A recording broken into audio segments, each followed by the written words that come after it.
Thank you. Have a nice day. Protector 1, arming. Detain intruders.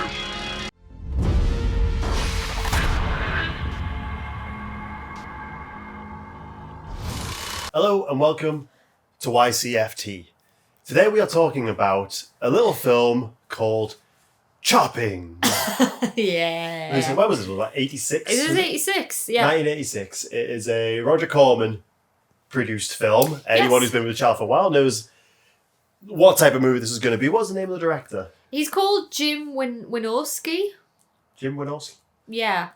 And I've never seen anything he's done before or since. we came across this film last Halloween when we decided just to basically have horror films on all day when we were at home. Yeah. And we ended the day just by putting Chopping Mall on. And I'd seen it pop up in a few documentaries. Like, I'm curious about this film. It was on Shudder. Yeah. I knew then and there that one day we would do a video on this.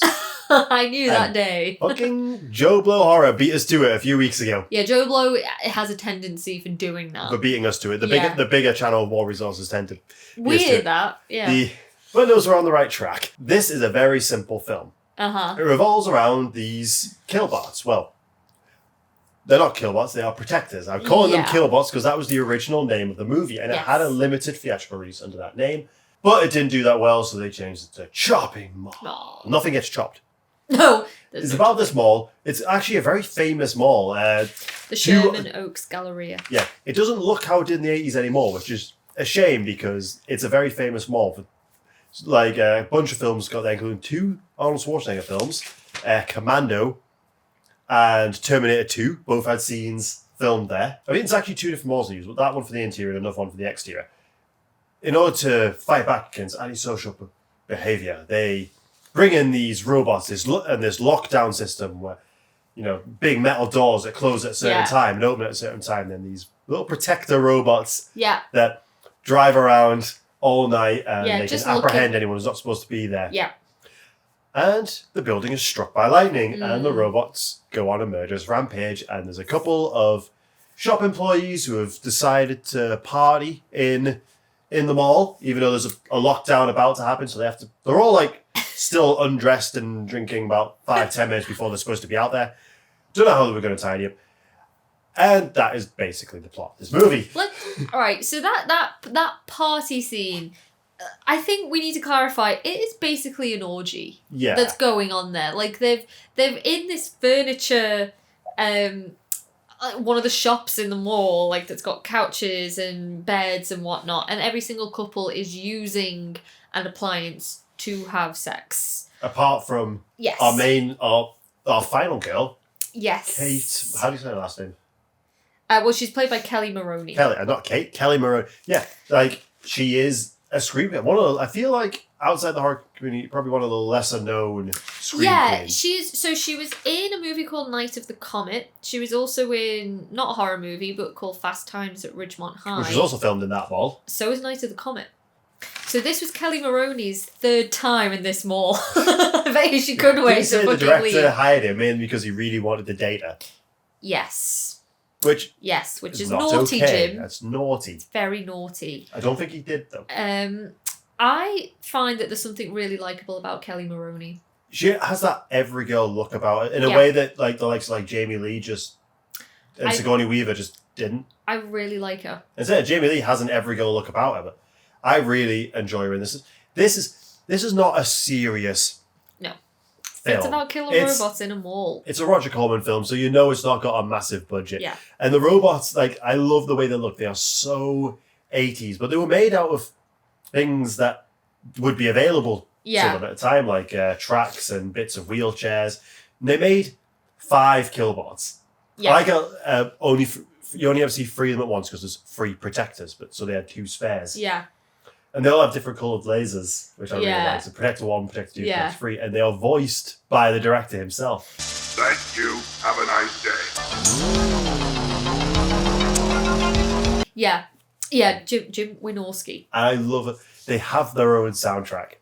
Yeah, they do. Whenever they appear. And it's just glorious.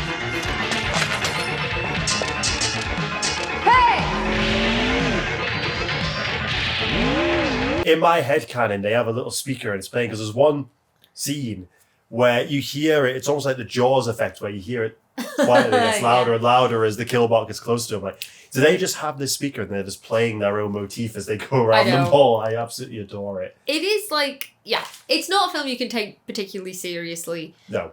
And I don't think the film did particularly well when it was released. But there are a lot of things to like video about did it. Really well. Video did very, very well.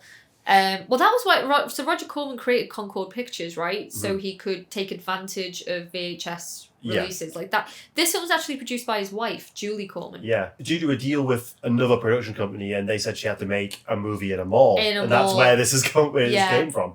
But I actually really like a lot of the characters here. I mean, you know, they all kind of fit into a particular sort of stereotype, I guess, to an extent. But there are some cool death sequences that come with it. I would say the best deaths are in like the first half of the movie. Yeah, that's where an we have issue. Like a head explosion. We have a great fire stunt. What's he called? Greg, who's tossed over like one of the railings of the mall from like the 3rd floor. Like that's a pretty cool kill. Does he die?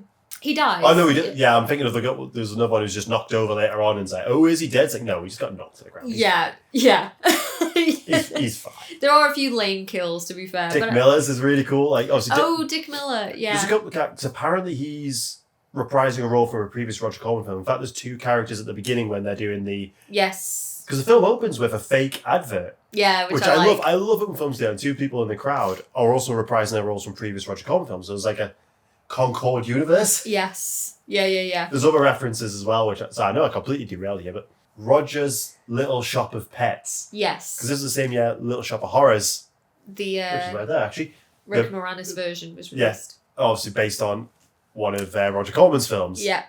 And I really like that. They literally concentrates on it as well. Like, yeah, it just scans right past. But if you have no idea, that could be nothing. Oh, that's a weird little shop that she goes in there. Yeah, Roger's Little Shop of Pets. Yeah, I do like that. Yeah, it's very like tongue in cheek. But yeah, I like. I made a comment here. One of the characters called Rick. He's to me he was a better looking version of Jeff Goldblum. There's another character called Mike who I think is the first to be killed, who's just had a ridiculous sex scene. Always chewing gum.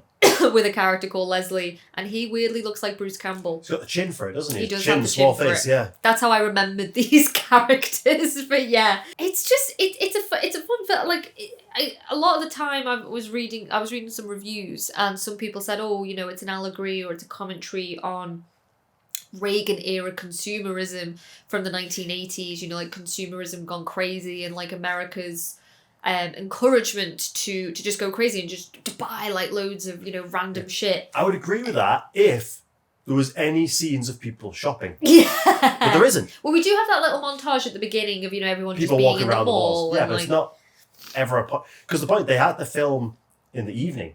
They had the film when the mall was shut. Apparently the mall owner was really accommodating and loved them being there. But the security guard, the head of security did not like it. He kept saying they did more damage than they said they did. But they kept filming. I think it was shot over 2 weeks. It was something like that. Yeah, it was very. Which, when you think like they had to have all evidence of themselves gone by 9 a.m. Yeah. So that's obviously quite tight. Like 100% night shoots. Yeah. They basically had to do what Dawn of the Dead did because that had to film in the mall in the evening as well because it was a functioning mall. Yeah. It's like I say, it's not a good.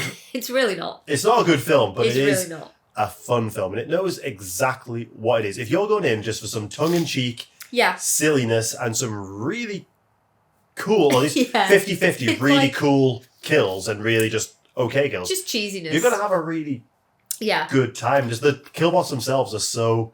Yeah. I just love to say, thank you. Have a nice day. That's a little catchphrase, yeah. I do also it's like to them, because they're meant to scan your ID, and because of whatever's happened to them, they can't scan them anymore. But they're just super violent now and weirdly creative. Thank you. Have a nice day. They still think they're doing their job. There's nothing malicious about this. They're just doing their job. They're just getting rid of the riffraff that's left in the mall. I think apparently sequels and remakes have been attempted for years. Apparently another one is again in the works. And the only thing I would do would be to maybe have more robots. Yeah. And more death, but also they say at the beginning the robots aren't supposed to be at the end of the stores, so they can't interfere with people's businesses. But there's multiple scenes that they just drive straight in. They just crash through into people's stores. And I feel like there needs to be a moment in a new incarnation where they hide in a store because the robots can't get in. And the robots have to work out a way to get in. Yeah. They had to get around their programming. That's what I would want to see in a new one. Because otherwise it's like, well, what is there a point of saying that they can't enter the stores if we're just going to see them enter the stores? I actually enter the store. Yeah, I get what you're saying. I do also kind of like how the second time watching it, it sort of came across that the bots are a little bit like Jason X in the sense that they just seem to have an inbuilt radar for when teenagers are screwing around. It's like that's when they come into action. Yeah. Like Jason X when he just suddenly like wakes up because characters are having sex in the next room. The robot's abilities, even though like they're on rails, they I think they were actually remote controlled as well. Yeah, which is probably. It's really quite cool. There's somehow of a site like I'm going to call that stealth mode because they were really good at sneaking up on people. Another thing I did like as well and appreciate is that there's a point in the movie where the boys and girls separate. The boys go off to try and fight the bots and they try and keep the girls safe and have them go up into, what is it, like the air duct? Like the vents? Just so they can, hopefully escape. Our vents aren't like this in the UK. No, they're really we don't not. have the die-hard vents. No, no, absolutely not. But the girls, for one reason or another, they decide, no, we're going to go back. We're going to help out the guys. Like Which the at safety first in I numbers. thought was the dumbest thing ever. Yeah. But they're actually really proactive. They are very, like, both of them are really proactive, like, the two different groups. So the guys, obviously they're in a mall, like, they can arm themselves with whatever they can, and they do, they really do take advantage of it. So the guys go off and they get guns, because, of course, you can get a gun. And they get, like, knives and whatnot, don't they? And then the girls go off and they get gas cans and they light them with the fluid, and that kind of leads to one of the girls dying. But, great fire stunt. Absolutely phenomenal fire stunt. But I did really appreciate that, and even though I doubt, unless I had written the names down of the characters, I could probably remember them, I did like the characters. Yeah. Right, so some of them die in... It's the first couple of kills that are really, really good. Yeah. So we go from, like, electrocution to essentially a kind of a choking, but a cutaway choke, which still, like, it's kind of cool to see in the aftermath of it, to a head explosion and someone being set on fire. Then it's... Yeah. Oh, she just got shot. Oh, he was thrown over the edge. Oh, he drove into him and got electrocuted. Yeah. The kills that get a bit schlockier and a bit dumber when all the budget clearly went into the really creative kills in the first half For of the movie. For sure. But yeah, I do, the cool kills that we get, I love. Like, the head explosion was awesome. It's so unexpected as well. Yeah, I know. And I like, love... They're only, like, we know they have lasers, but we've only seen, like, their Yeah. claws and their little... sleeper darts. They know they're going to blow someone's head off. Yeah. Why did they have that capability? And of course, the two first victims are the ones that have just had, like, the most ridiculous sex Yeah. that you can imagine. Like, literally, I wrote it down the line that she said. You don't see it, you just hear her. Because Ferdy, who's the love interest of Alison, who is our main girl, like, she's Kelly Maroney. Like, they're just kind of innocently watching this, like, old Roger Corman movie on the television. And everyone else is having sex around them, and you can just hear Leslie just shout out really poorly delivered line of, oh God, you're the king. Oh God, you're the king. Chocolate for the furniture king. And it's like, it's just said in the most, like, she doesn't believe that, No. But I do love how the two, like, arguably horniest characters are the ones that get killed off in the most, like, horrific way. Well, the two... The couple. Spoilers. The two that have been put together for the night, the two single ones who don't have sex, are the survivors. Are the survivors. Yeah. The one that Oof. wears her cardigan like this, just very demure. Yeah. Yeah, she But survives. I think if things didn't start to go awry, she was absolutely about to jump his bones. Oh yeah, she was into him. Yeah, because he was respectful. Yeah, he was absolutely respectful. I liked horror films. Did we figure out what they were watching? Was it Attack of the Crab Monsters? I think so, yeah. Maybe. It was definitely a Roger Corman movie. Yeah. Um, Smart. Use the movies you have the rights to. Yeah, I know, Little Shop of Horrors. Would have made sense if they were watching like Dawn of the Dead, but Yeah, I know. What I was going to say, actually, like, what is it about the mall setting? Because we have seen it crop up in several horror films, like Dawn of the Dead being the most obvious one. recently in Stranger Things season 3. Probably familiarity. Like, it's somewhere that everyone goes to, especially if a lot of them were open to films being made in there. So it's easy accessible. You don't really have to set dress it because it's done. It's a mall. Yeah. Obviously, probably have to be careful. Maybe talk to some of the stores about what you want to show. But yeah, it's just something that you'd have to work quite hard to find someone who's never seen or been to a shopping mall or in our case, a shopping centre. To get so it. it's familiar. Eight-Legged Freaks, most recently that we watched. Mall, Night of the Comet, which we haven't seen, but I would love to see. Also, Kelly Maroney, that's shot in the mall. Fear Street 1994, the opening kill in a mall as well. So yeah, it crops up every now and then, and I do want, like, obviously we have equivalents here in the UK, but I also wonder if the mall is just like a very profoundly American concept. Hey, America, you have no idea how much you're missing out on Metroland. It doesn't exist anymore. It doesn't. No. We used to have theme parks we had roller coasters inside our shopping centres. Yeah, I know. That went away when they probably realised how unsafe that was. Yeah, we have cinemas in them now. That's something. Yeah, we used to have roller coasters. They used to be cool. They used to be really cool. But yeah. Imagine what you could do with killer robots and a roller coaster inside a mall. Inside a mall. But so we watched it on Shudder, and we actually thought the whole film is on YouTube. It is. Honestly, check it out. Like, it's so fun. It's so 80s. Like, it is. We've talked. The idea that 80s had of what futuristic tech looks like, but also we are on a budget. Yeah, exactly. And, like, I don't know, you can look as deeply into it as you want to. So, if you want to think about the whole, like, oh, it's an allegory for Reaganism and, all of that bullshit, then you're more than welcome to. But, I mean, primarily, it's a schlocky little 80s horror about killer robots. And sometimes that's all you need. We tried to get some merch for it, but that was just impossible. There's nothing. We tried to make up for it in our apparently, like, the original Killbots was 15 minutes longer. And I think there is a new Blu-ray in the works. And I kind of really hope they can restore. Yeah. I think the version that's out at the moment is from, like, a scan of a VHS one. If we can get the original negatives, maybe restore those few scenes. Yeah. That'd be cool. Because I imagine it must be referring to them as Killbots. Killbots, yeah. In it. Like, just give us Killbots. I would love to see 15 minutes more of that movie. I want to see it in crisp. I love obviously the adverts you see of, like, the silhouette of the Protector, the Killbot, holding someone's head. Yeah. Is incredible. And that just makes we never see it in the movie. It's like, oh, that was just an evening of their shoot. Yeah. In this mall. I think they had a couple of days on a soundstage for some of the stores. Yeah. It's just great. Yeah. It's so silly. Yeah. And also just a very quick shout out to Kelly Maroney, because apparently she did pretty much all of her own stunts as well. I think with the exception of, like, one or two. There's one she did over here that I really want to see. The one that's set with it's going to have it set in a high school. What, a horror film or just a film she did? Oh, I don't know. I'll have to put it in. I can't remember. There's a film that was done over here. Well, there is another movie that was filmed in this particular mall. It's called Phantom of the Mall: Eric's Revenge. Oh. And from what I can gather, it's basically like Phantom of the Opera, but in the 80s in a mall. Yeah.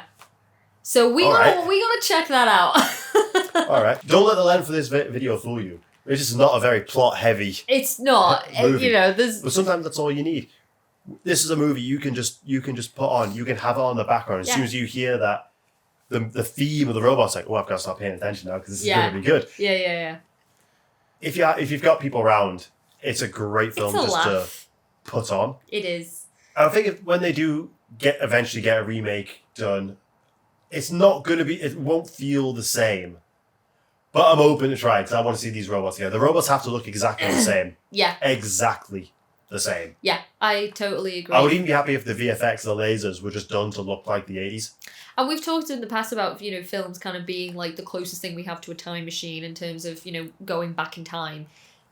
If you want to revisit the 1980s, Chopping Mall. Just check out Chopping Mall. Thanks a lot, guys. Below, give us random schlocky 80s films. But essentially, lower the budget, the better. Phantom of the Mall, Eric's Revenge. Yeah. But we want schlock because we are well into the summer slashers season. We are, to be fair. We need more. We need more to ingest. So we will see you next week.